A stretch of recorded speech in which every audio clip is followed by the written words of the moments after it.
Assalamualaikum students, how are you? I hope all are you fine. I am your teacher Ms. Bushra and today we start our continued lecture and continued topic which is fundamental concept of geometry, and I continue my lecture with definitions.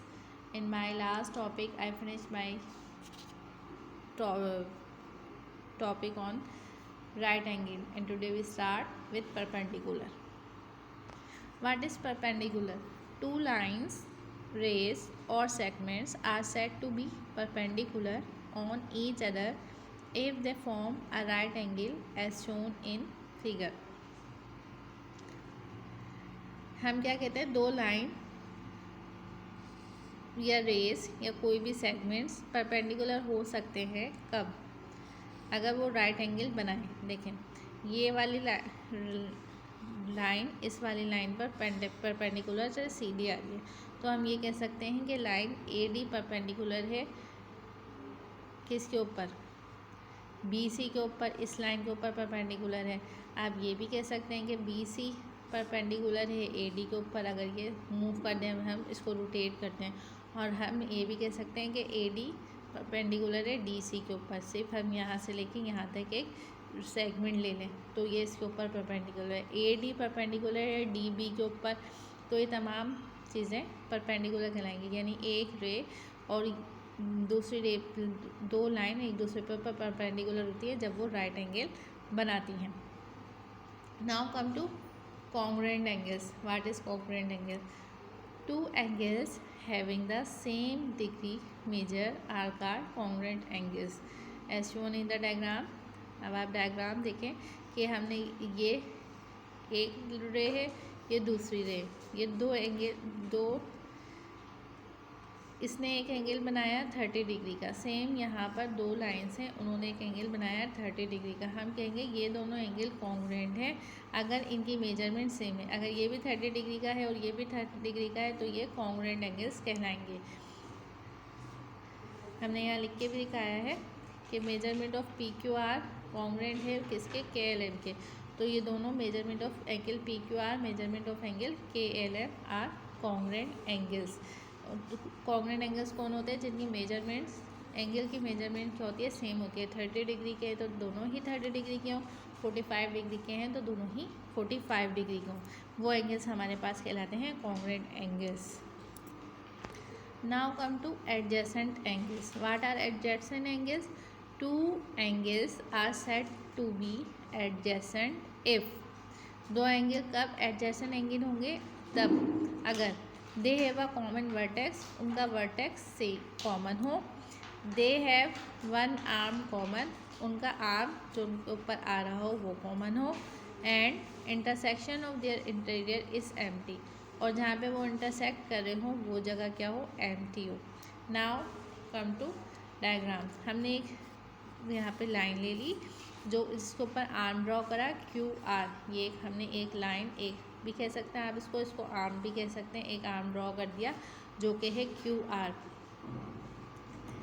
Then angle P Q R and angle R Q S are adjacent angle. कह रहे हैं angle P Q R जो angle यहाँ बनेगा, और angle R Q S जो angle यहाँ बनेगा, वो कौन सा एंगल कहलाएगा? एडजेसेंट एंगल कहलाएगा.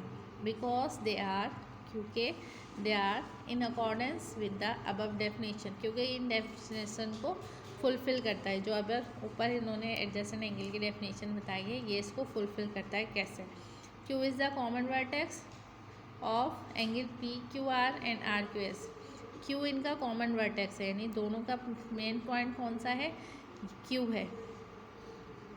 The arm R Q is common to angle P Q R and angle R Q S. इनके ऊपर जो आर्म है, जो ये एंगल बना रहा है, एंगल आर्म है, वो दोनों का क्या है? कॉमन है. The intersection of interior of angle P Q R and angle R Q S is empty set. अब इन दोनों यहाँ पे जो एंगल बना रहे हैं, इधर कोई और चीज़ नहीं है इसके ऊपर, इस प्लेन के ऊपर, इसलिए ये एक एम्प्टी सेट है. तो ये इस डेफिनेशन को फुलफ़िल करता है, तो इसलिए ये एंगल्स क्या कहलाएंगे, एडजेसेंट एंगल कहलाएंगे।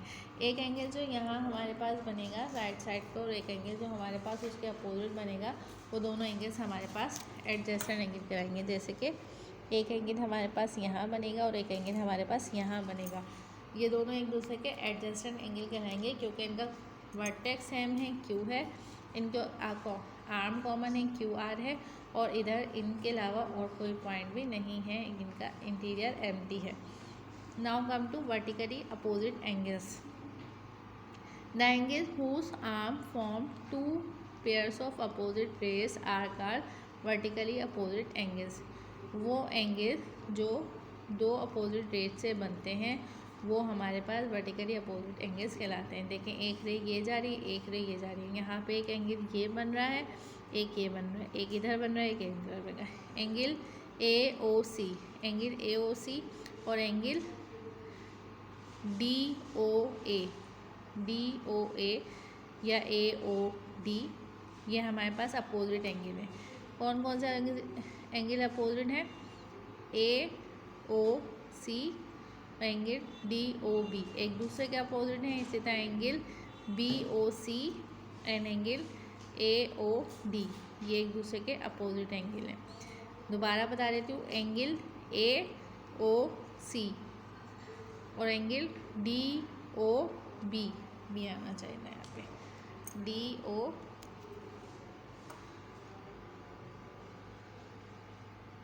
बी, ये एक दूसरे के अपोजिट एंगल है। इसी तरह वर्टिकली अपोजिट एंगल है, यानी ये इसके सामने आ रहा है, ये इसके सामने आ रहा है, और इसी तरह बी ओ सी और बी ओ सी अपोजिट किसके हैं, ए ओ डी के, ये एक दूसरे के वर्टिकली अपोजिट एंगल है।